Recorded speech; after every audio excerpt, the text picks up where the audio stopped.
Good evening and welcome to the Amnesty International Northern Ireland Annual Lecture 2024. We are delighted to welcome Francesca Albanese, one of the most important voices of our time, to deliver this year's Amnesty Lecture. She was appointed the United Nations Special Rapporteur on the situation of human rights in the occupied Palestinian territory by the Human Rights Council in 2022. The Special Rapporteur is an independent expert whose mission is to assess the human rights situation in the occupied Palestinian territory, report publicly about it, and work with government, civil society, and others. Since she took up her mandate, Ms. Albanese has produced a number of reports. Her most recent, Genocide as Colonial Erasure, examines the horrors currently unfolding right across the occupied Palestinian territory. We welcome the Special Rapporteur to deliver this year's Amnesty International NI Annual Lecture. Francesca Albanese, welcome. The floor is yours. Thank you very much, and good evening, everyone, colleagues and friends. It is an honor for me to be invited to give the 2024 Amnesty International Northern Ireland Annual Lecture. I want to thank all those in Amnesty who made this event possible, and first and foremost, Patrick Corrigan. I want to start by saying that, by acknowledging that this is a moment of darkness and despair, no doubt about that. But in moments like that, like in moments of deep pain, it is important that we create opportunities like this to come together, to be inspired into strength and into hope that a more just and humane future is possible. Without hope, we are lost, writes Palestinian poet Mahmoud Darwish. And hope is being able to see that there is light in the darkness, used to say Desmond Tutu. And hope is a discipline, as abolitionist organizer Mariame Kaba says. Indeed, each and every one of us must maintain the hope and recognize that we are part of an interconnected struggle, because the crisis in Palestine, marked by an ongoing genocide, has become a global crisis. Many, including in our countries, in Europe, and in the UK, are facing reprisals for exercising their right to stand in solidarity with the Palestinian people. Suspended from universities, being students or professors, fired from their jobs and subjected to smears, doxing or bullying by the sycophants that populate pro-Israel support groups everywhere. And yet, we must continue, because even if we do not see it, every little action we take makes a difference to Palestine, and we must sustain and redouble our efforts toward ending genocide, ending occupation, and ending apartheid. The situation in Palestine today is harrowing. In a year that I've been forced to become a chronicler of genocide, I have realized that denialism and obscurantism have enveloped the facts that which have enveloped the facts that constitute this current human-made catastrophe are unprecedented in magnitude, pervasiveness, and dangerousness. And neither are coincidental. But allow me to first put the situation of Palestine as it is today, of the Palestinians living under occupation squarely in our minds. In the past 14 months, Israel has destroyed Gaza. Its constant bombing, sniper and artillery fire have spared nothing and no one. Warfare has shown its most ruthless face. Large-scale, indiscriminate bombings, the use of artificial intelligence, selected targeting systems, the persistent surveillance of unmanned drones overhead, automatic snipers firing people as they shop in markets, collect water, or seek medical help, or even sleep in their tents. Soldiers bunker down in tanks, attacking unarmed civilians. This has been 14 months in Gaza. Burned alive, let to die agonizingly slow deaths under the rubble. Whole generations of families crowded in homes that are raised in single instance, hospitals and refugee camps, entire neighborhoods turned into cemeteries full of children, scholars, doctors, nurses, persons with disabilities, once used to call Gaza their home. This is a genocide of the unhuman, though. The technology designed to take the humanity out of the act of killing, maiming, and destroying. The person who dies, crushed under a tank, killed by a drone, chased into a building, or trying to cross hazardous streets, crushed into smithereens by bunker bombs launched by military jets traversing the sky from sunset to dawn, is one unseen by their killers. All the more when the killer, as is the case for far too many children, is an automated quadcopter. Schools, universities, churches, hospitals, mosques, bakeries, agricultural land, water pipes, any means of survival in Gaza has been targeted, including aid workers' infrastructure needed for the provision of life-saving assistance. Palestinian journalists, those trying to capture the story of their own people suffering, have not been spared. 183 so far have been assassinated in Gaza. In Gaza, what is it today? It's a wasteland of rubble and human remains where the Palestinians are holding on to what remains of their lives through the most extreme deprivation and through the harsh cold of winter once again. This apocalyptic scenario is not the unfathomable consequence of a military operation. It is all happening by design. The Israeli government has made it clear the Palestinians have to be starved. The Amalek have to be destroyed. And it is the individual horrors that tell a sadistic tale of genocide against the people as such. The killing of 6-year-old Hind Rajab with 355 bullets after pledging for help for hours. The fatal mauling by dogs of Mohammed Bahar, who had Down syndrome. The execution of Atta Ibrahim al-Muqaid, an older deaf man in his home, later bragged about by his killer and other soldiers on social media. The premature babies left to die a slow death and decomposed in intensive care unit at Al-Nasser Hospital. The elderly man, Bashir Haji, killed en route to southern Gaza after appearing in a propaganda photograph of a safe corridor. Abu al-Ola, the handcuffed hostage shot by a sniper after being sent into Nasser Hospital with evacuation orders. A leading orthopedic surgeon, Adnan al-Bush, tortured to death like many other Palestinian captives in one part of Israel's torture network, as the NGO B'Tselem has named Israeli prisons. And despite the sheer scale of the destruction, as we speak, Israel continues to commit massacres after massacres of people crowded into gutted buildings, sheltering in whatever fragments of bombed out shelter remains. Truly, it is only when the dust will settle in Gaza that the full extent of the horror experienced by the Palestinians will become known. If there is any living soul left, bodily or mentally intact. As has been found in other genocides, these acts themselves are emblematic of the systematic nature of destructive intent. And this acute violence has long been metastasizing to the occupied West Bank, where clear patterns are replicating from Gaza. Since October 7, and just to mention a few elements, the rate at which Palestinians have been killed has increased 10 times compared with the previous 20-year average, including 170 children. This means that in 1 year, Israel has killed a fifth of all Palestinian children it has executed in 24 preceding years. 23.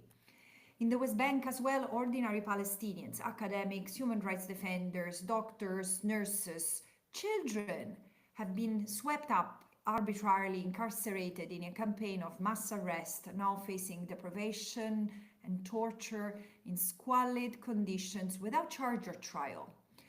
Thousands have been displaced in the West Bank and East Jerusalem in the largest land grab in the last 30 years. Confronted with this deliberate human-made catastrophe, the discussion regarding the possibility of Israel having committed acts of genocide remains disturbingly a contested one, particularly in the West. It is emblematic of an impunity that has obscured, muted, and sacrificed the plight of the Palestinians on the altar of political convenience for decades.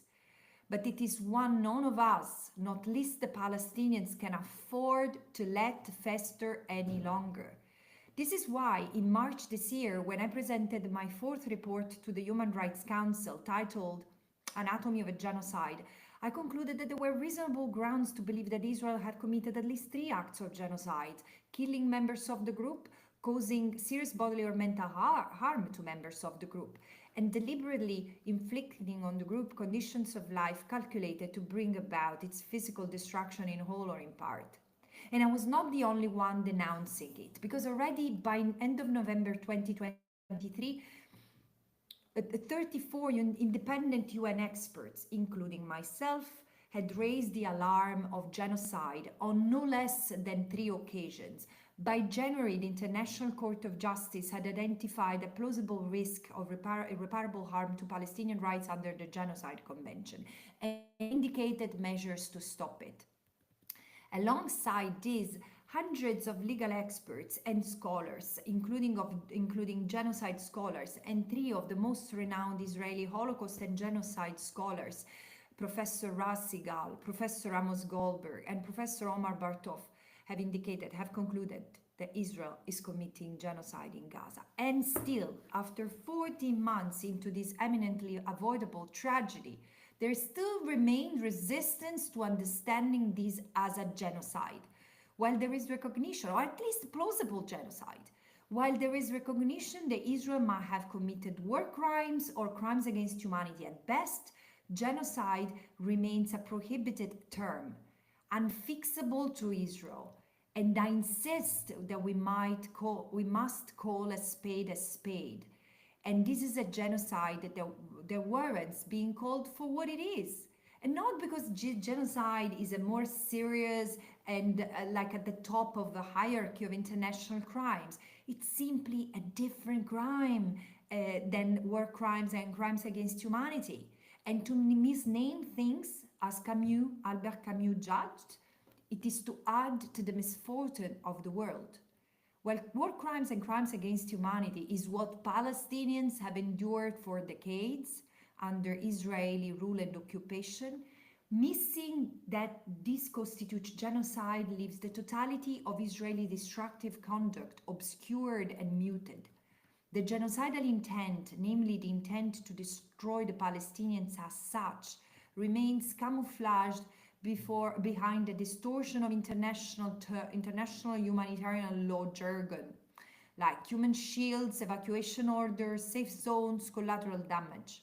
It is also obscured behind the overly technical and reductive reasoning and, frankly, ignorant speculations regarding what genocide is. The still developing international jurisprudence of genocide is often used as an excuse not to affix the label genocide to what is happening in Gaza. And here I have to emphasize that the failure to recognize the current events in Gaza as genocide means a failure to understand the crime that is being inflicted on the Palestinians and to understand the urgent trajectory of Israeli conduct and the serious risk of erasure that Palestinians are facing in what remains of their homeland. And this serves to justify for all states their failure to take responsibility for what the Genocide Convention was enacted to do, to prevent, stop, and then punish genocide. Let me clarify, what constitutes genocide is not defined by personal opinions. It's defined in the 1948 Convention as a very specific crime involving a set of acts as I said, acts of killing, infliction of physical or mental harm, the creation of conditions of life calculated to bring about the destruction of a group, prevention of birth, and forcible transfer of children. So you see, not only one act implies killing, because all the other four includes the crime of genocide, imply the crimes of genocide without even crimes. So genocide shouldn't be confused with mass murder or extermination. What characterizes genocide is the intention. So these acts, one of these acts is to be committed with intent or destroy in whole or in part a national, ethnical, racial, or religious group as such. And so what distinguishes genocide from other crimes is the mens rea behind the above described acts. And the targeting of the Palestinians as such, to destroy them as a group, regardless of what they've done or what they do, is proof that there is a genocidal intent. And key in providing the crime is therefore to identify the singular thread of intent that runs across the collective conduct. The belittling, denial, and invisibilization of Israel's genocidal intent is integral to sustaining the genocide itself, its impunity, and the overall colonial endeavor that Israel is pursuing. If we cannot see it, we cannot address it. This is why I insist, my dear friends, on this genocide framing. The destruction we see in Palestine is what a settler colonial genocide looks like, televised. The destruction is physical, is biological devastation of the group in order to take control of the land. And this is the critical point, because land is central to understanding the intent that drives Israel's genocide. We must step outside our Western perception or understanding of land and place or property. Because for the Palestinians, as for other indigenous people, the land is not just the place where they live, is who they are. And this creates an inherent conflict between Israel, who seeks to acquire the land that is, and the Palestinians, for whom the land is integral to their existence, to their identity, to their history. And this is what orients the settler colonial state toward the need to eliminate them. This is why the displacement, the dispossession, the cultural destruction, and the devastation of pretty much everything, for example, food sovereignty, these are war crimes and crimes against humanity on their own accord. But they are also to be seen as intended to sever the cultural belonging of the Palestinians, their connection to the land. These acts are corrosive to human and psychological spirit, as the story of many indigenous people from Australia to North America can attest today. Hence, they are genocidal. This is why, in line with the relevant jurisprudence, my report assesses Israel's intent to destroy the Palestinian people holistically through a triple lens approach that considers the totality of the conduct, all the war crimes, all the crimes against humanity, against the totality of the Palestinian people as such, in the totality of the Palestinian territory that Israel unlawfully occupies and claims being its own, Greater Israel.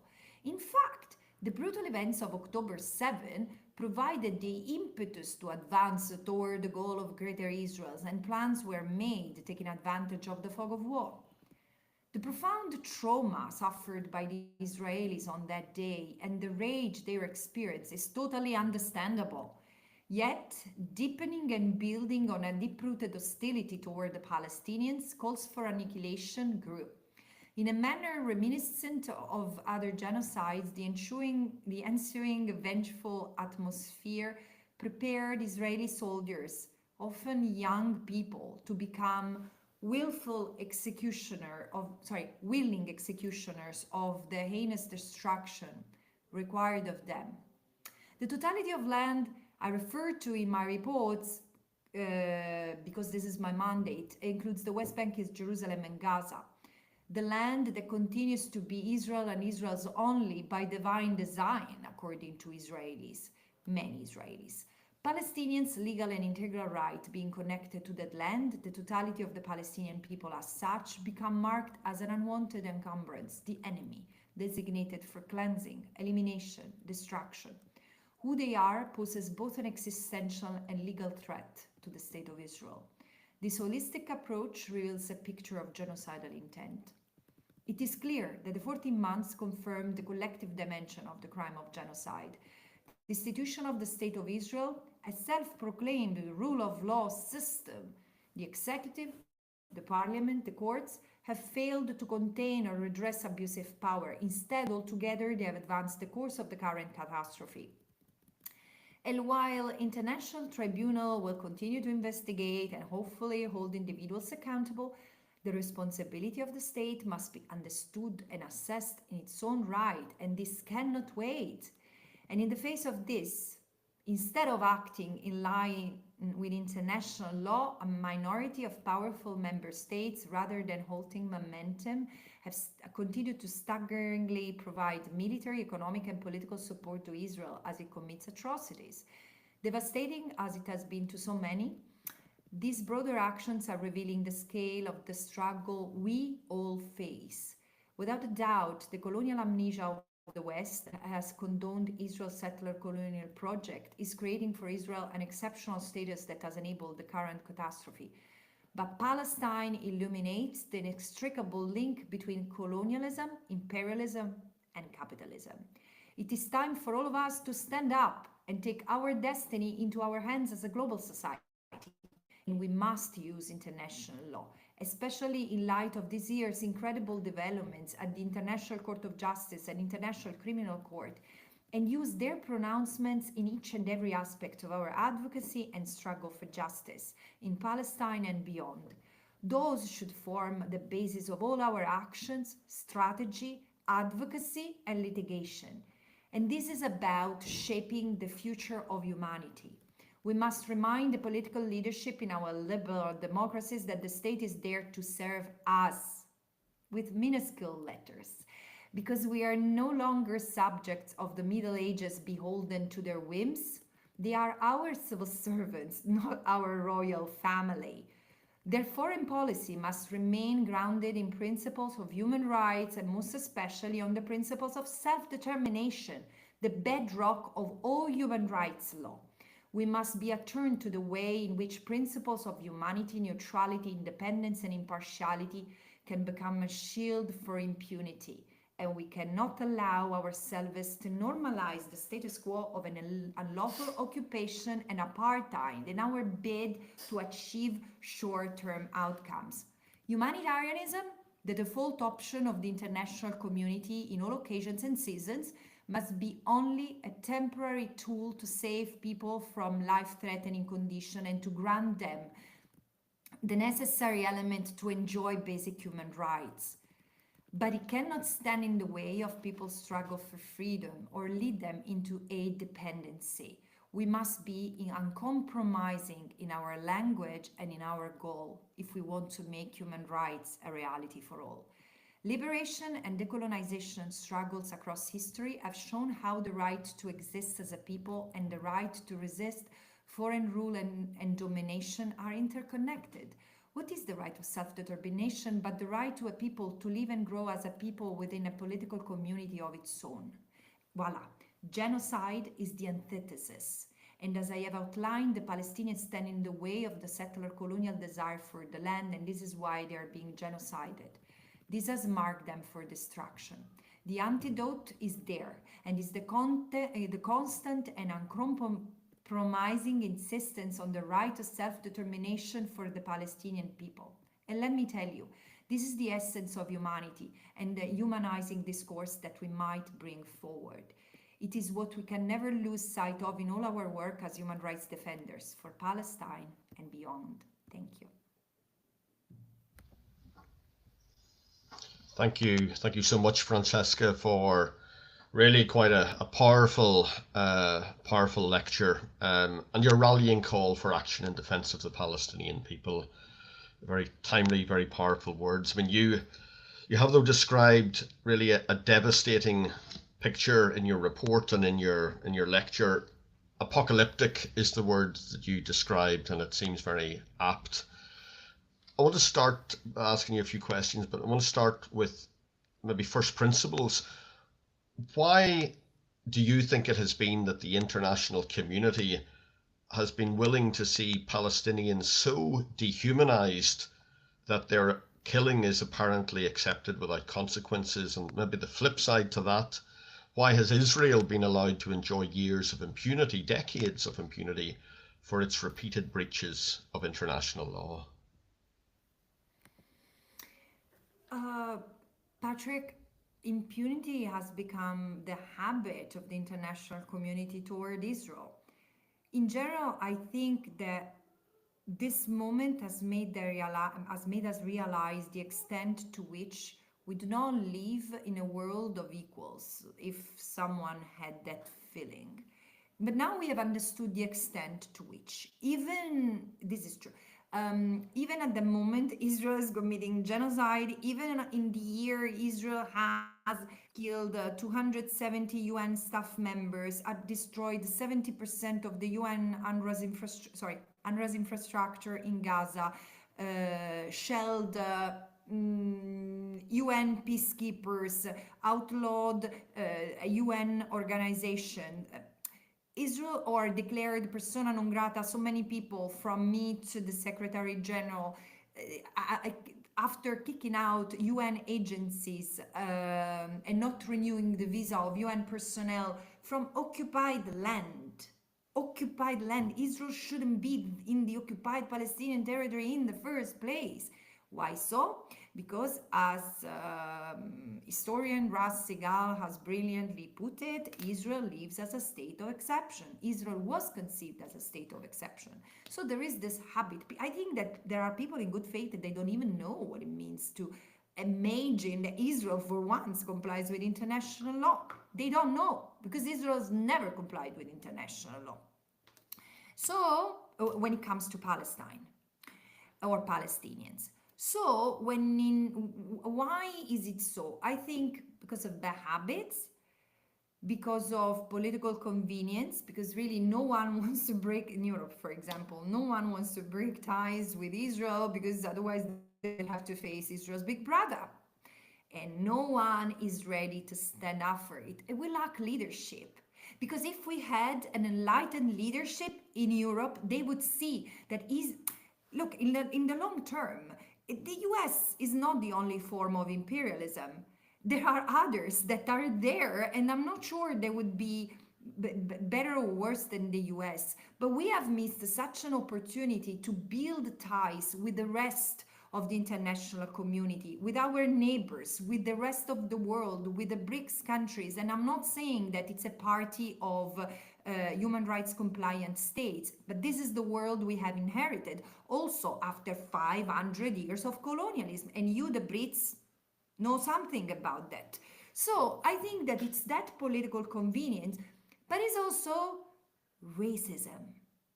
Racism. Oh my God, this is the third time I'm going to quote Ras Segal in this statement. It's not, I will tell him. But again, Ras was telling me, we were having a beautiful discussion after a lecture, and he was saying, I don't know if he has written about that yet, but it's such an important concept. He said, the idea of the pure race that dominated and spread throughout the superior race during Nazi fascism didn't die with Hitler.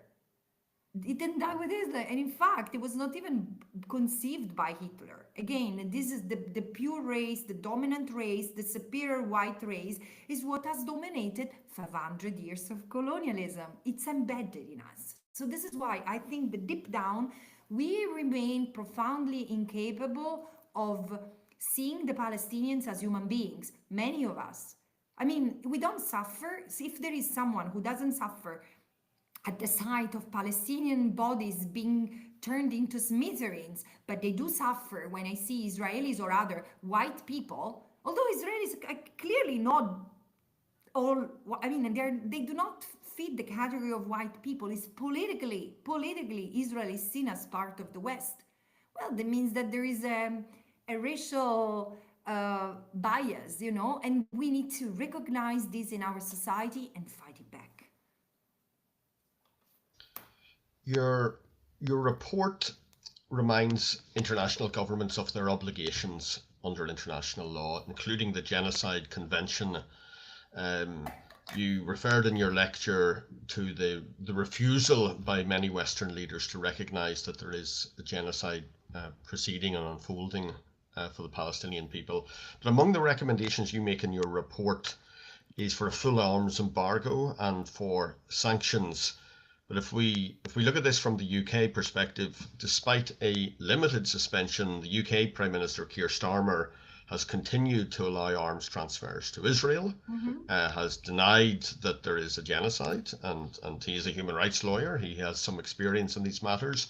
So what is your Yes. message to Keir Starmer and other government leaders across the world? My message to the UK government, as well as to any other government, is to abide by international law with coherence and integrity. It's just about that. It's very simple. And I know that the UK Prime Minister knows the Genocide Convention very well, and so genocide jurisprudence, because he's been advocating in before the ICJ on behalf of genocide victims. So he knows very well what genocide is, and I'm shocked to see to hear his statements. He's not alone, unfortunately. Many people, as I said in my presentation, in my lecture, denies that there is genocide, because by denying it, they are sort of reconforted. They can avoid abiding by international law, and specifically the Genocide Convention. But no, they're already at fault. They are already violating international law. Why so? Because in this year, the ICJ imposed provisional measures, and among which recognized the plausibility of a genocide. So the UK government or others cannot just dismiss that. I want to know from the UK government, what is it doing as per the jurisprudence of the International Court of Justice, that I'm sure Prime Minister Starmer knows very well. This jurisprudence obliges member states to do all what they can in order to prevent and stop genocide. So, halting 30 weapon license out of 330 is not a big effort, and is not complying with international law. Because this year the court has also reminded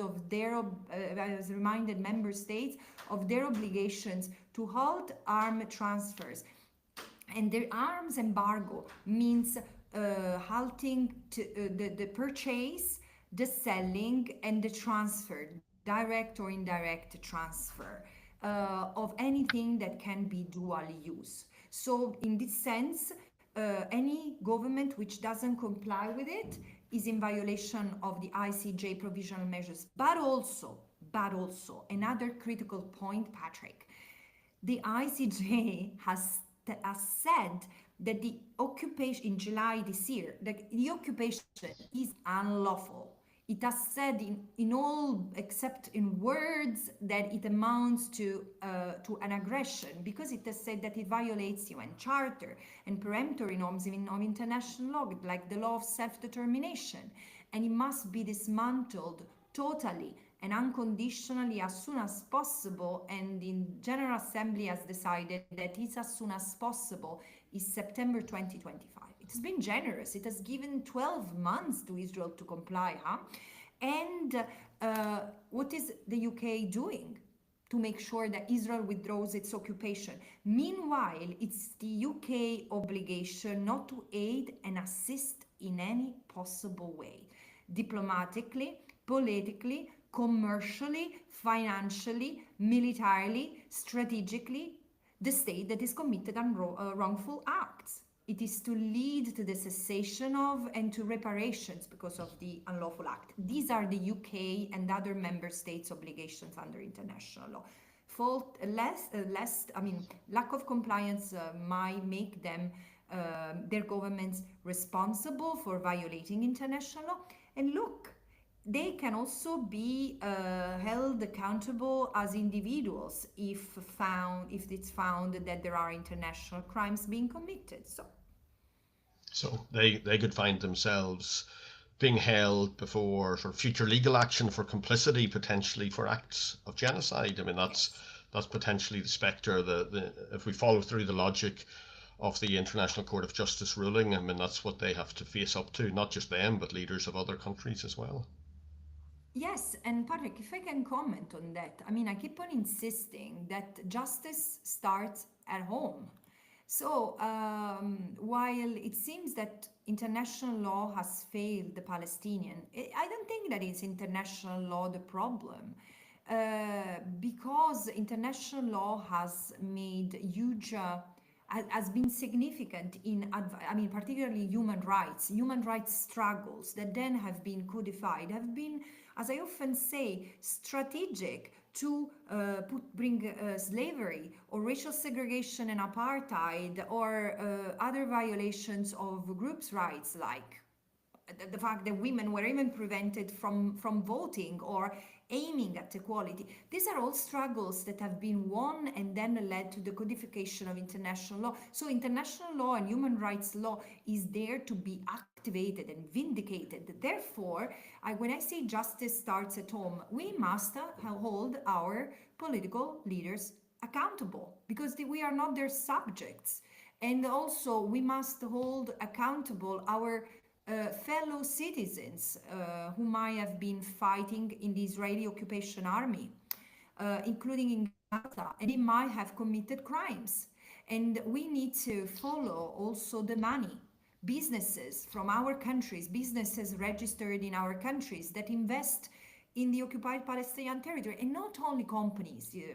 Patrick, I'm investigating this right now. I've received 150 submissions for my next report. It's shocking how much knowledge it's out there, and I'm fully committed to write the best report I can to show this part of the matrix, because without financial and economic underpinnings, this infrastructure will collapse. So, and this is where we need to go. We need to also to use advocacy, information, education, and strategic litigation to bring all this infrastructure back in line with international law.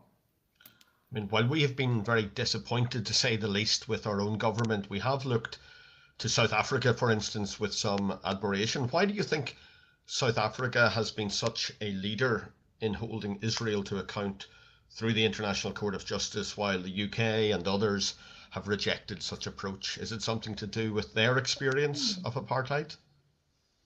Yeah, I think it's precisely because of what Western governments are lacking. The coherence and integrity I was talking about. And yes, I do believe that it also listening to the South African government statements, I think it has much to do with their commitments to justice. And Nelson Mandela's words still resonate very much with the South African people. No one is free until our struggle for liberation will not, and freedom will not be completed until Palestinians are also liberated from what? From oppression, occupation, and apartheid. And yeah, I wish it had been Western states to initiate this. Also, because I think we own it. We own it to the world because of we at a certain point we'll need to come to terms with our colonial past, and making the right political choices is part of it. And I'm really, again, when it comes to the UK has such an historical responsibility because of its colonial legacy in Palestine. The fact that it continues, because making mistakes is human, persevering in making mistakes is evil. And this is why, I mean, I think that there should be the UK present should be interrogated as much as it's the UK past, because it's appalling that in the face of all what has been done by this country, they continue to do the wrong thing, which has an impact on the same people who were punished because of European crimes 75 years ago. The Palestinians had nothing to do with European racism and anti-Semitism. And it was unfair that they had to pay the brunt of this 76 years ago and 57 years ago, and all the more now. I want to ask a little bit more about apartheid facing the Palestinian people.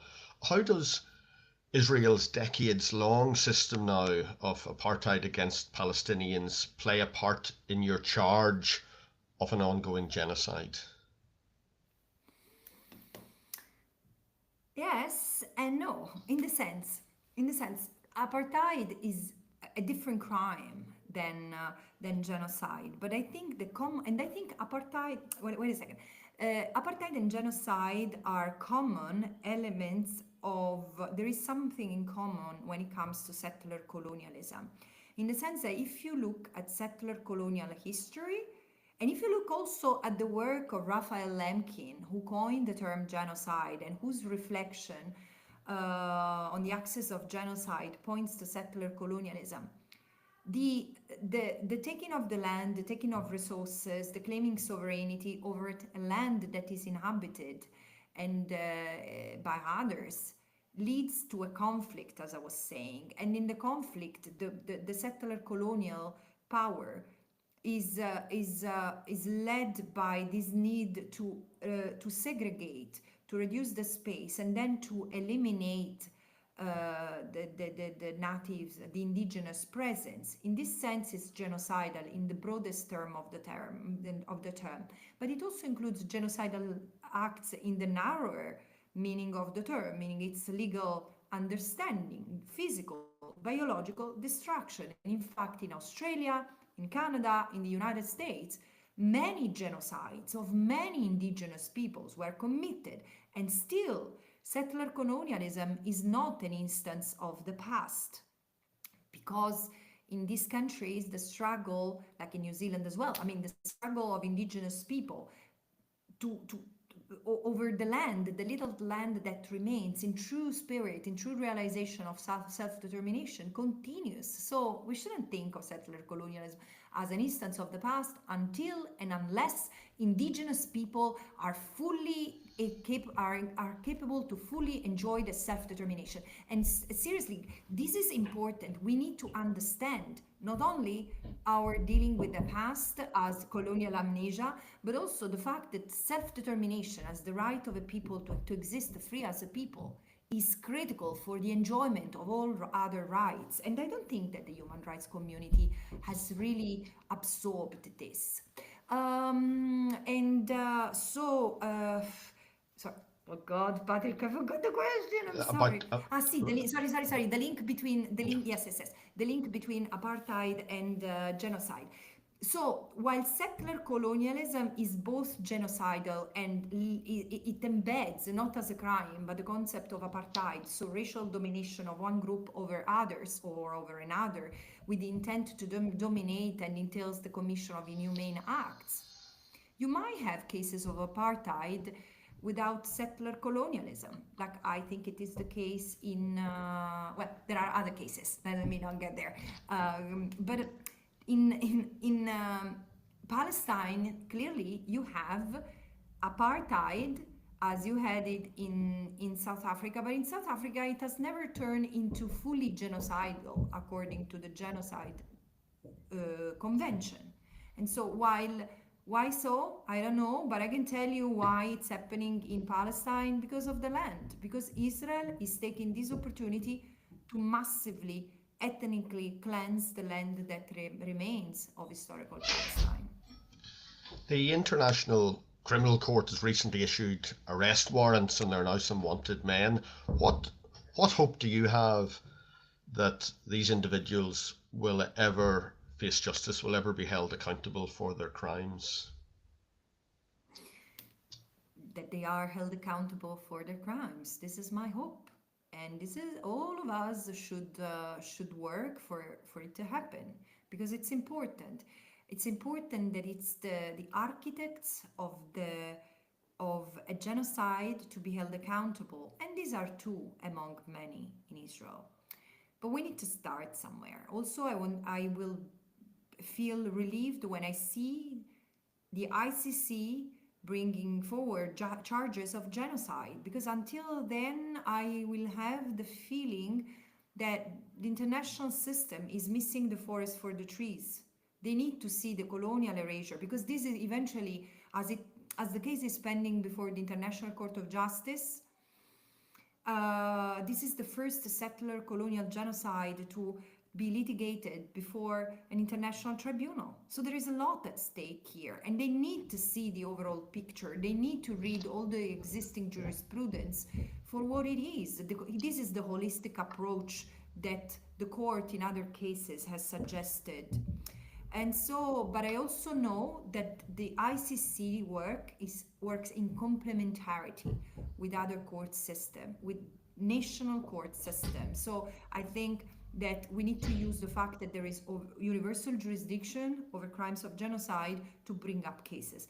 Also for war crimes and crimes against humanity, where there is universal jurisdictions, or where the crimes have been committed by a national of the country in question. For example, Italy doesn't have universal jurisdiction over war crimes and crimes against humanity, but because there are Italians living in settlements, because there are Italians who have been fighting in the Israeli army, they should be investigated, and if anything is found on them, they should be prosecuted for the acts they have committed. So there should be a scrutiny. Voila.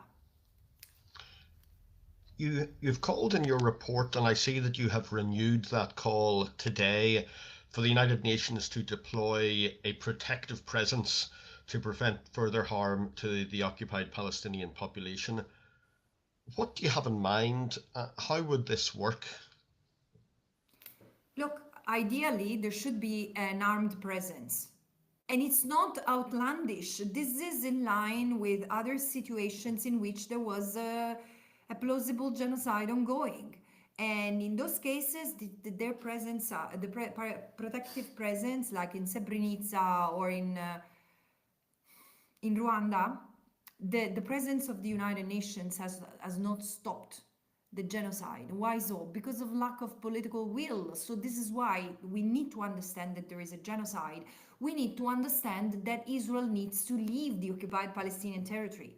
You know, Patrick, I'm shocked by how little importance member states are giving to this ICJ. This is not a ceiling, like someone said. The ICJ is the floor on which we walk. There was a Palestinian lawyer who used this expression, and I like it very much, because we should not be able to keep the ICJ advisory opinion, its words, its precepts, away from our discussion on Palestine from now on. It is to be the bedrock of our, as I said, of our advocacy, of our strategy, of our litigation.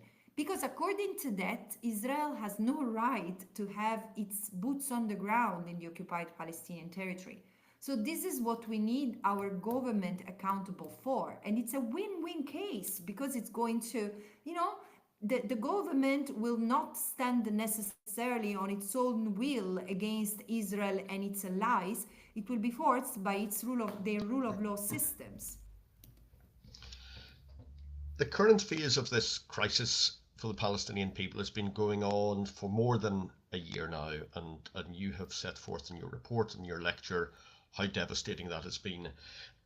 People march in Belfast and in cities right around the world every weekend and speak out for the rights of the Palestinians. They gather petitions, they lobby their politicians, and some people say to me, it's not working, and feel like frustrated with their campaigning.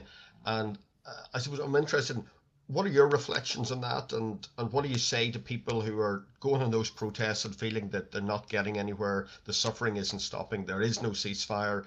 So what else maybe can people do to challenge complicity, to end the killing, and to make their voices heard and to amplify the voices of Palestinians? I would like to answer this question, Patrick, with a reflection that is not really from me as a lawyer, but from me as a human being, because there might be many people who are pushed to say that out of despair, out of we are grieving. We are in a stage of collective grief. So wanting not to look at it anymore is normal. Wanting to deny that this is happening is normal. feeling enraged, feeling depressed. It's all normal. We are human. But don't be discouraged. I know that protesting is not enough. And protesting always in the same place might not work. Protests work when they are sort of unpredictable and disrupt something, the attention. Of course, I'm not encouraging anyone to commit illicit acts. No, but I'm saying we need to make a breach in people's in the wake up people who don't seem not to care, people who seem not to know. We need to make them empathize with both the Israelis and the Palestinians, because again, but both with the Palestinians and the Israelis, because I keep on saying with different agency, with different suffering, both of them are trapped into an intertwined horror, which is a system of racial segregation and apartheid and settler colonial occupation, where clearly, I mean, the fact, how do you think these young people who have been crushing bodies from their tanks, or killing kids, shooting kids in their head, how do you think they will feel when they realize what they have done? So this is why I keep on bringing forward a rehumanizing discourse. But of course, justice is to be done. At the same time, do not feel discouraged. Change action, and always remember, look at other liberation struggles. This is like the Palestinians tell us. This is a marathon. This is not a summer sprint. And we need to be equipped with a sense of hope. Yeah, hope is a discipline. I was saying we cannot give in to the temptation of feeling despair. We cannot afford that luxury, because the Palestinians cannot afford that luxury either. So we need to use our privilege, and there are so many things that can be done by also joining civil society, the BDS movement, or if you are a lawyer, try to take some pro bono cases, defend the defenders who are smeared. I mean, in the UK, it seems that, hey, I'm really worried about you guys. I mean, journalists arrested under counter-terrorist bill doesn't make sense. So you need to protect your democratic foundations, whatever they are. So this is what I will start with. Don't despair. We still need all of you into this action. I mean, sometimes I feel depressed too. And then read Fanon and The Wretched of the Earth and come back to the struggle. Thank you. Good, wise words.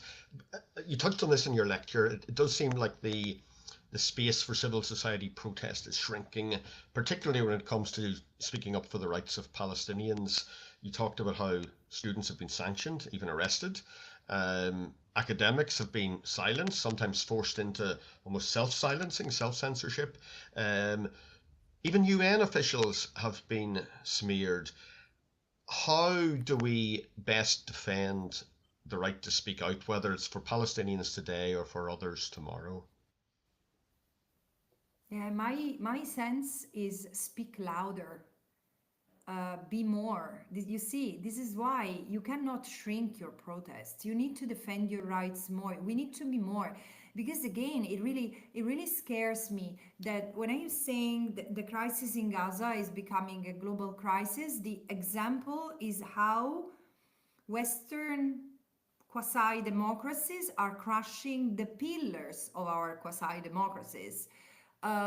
Freedom of expression, freedom of association, the right to critique, but whenever you bring this to court, you win. This is why the beauty of still having human rights ingrained in our institutional system. So let's use it, because when we will miss it, we won't even have the comfort of being protected under the law. So I'm saying defend the defender and increase your sense of your sense of rule of law in the face of a government which tries to go away from it. Thank you. Well, I'm afraid, Francesca, that the clock has beaten us. We committed to concluding by 7, and we're going to stick to that. So I just want to Thank you, Francesca Albanese, the UN Special Rapporteur for the Occupied Palestinian Territory, for a really quite compelling lecture and a really quite compelling call to action. Please keep speaking out. I know you will, and may your voice get stronger by the day. For those who've been joining us this evening, just to note that Francesca's full report, and there will be more to come, but her full most recent report, Genocide as Colonial Erasure, as well as her prior reports, are all available on the UN website. Amnesty International's work on human rights in Israel and the occupied Palestinian territory can be found on our website, amnesty.org.uk, where we would invite you to add your name to the call of thousands and thousands already for an immediate ceasefire and for a call to stop all arms transfers fueling these atrocities. So in conclusion, I want to just thank you again, Francesca, for your powerful words this evening, and to everybody who's joined us, thank you for joining us for this Amnesty International NI lecture. Thank you and good night. Thank you very much.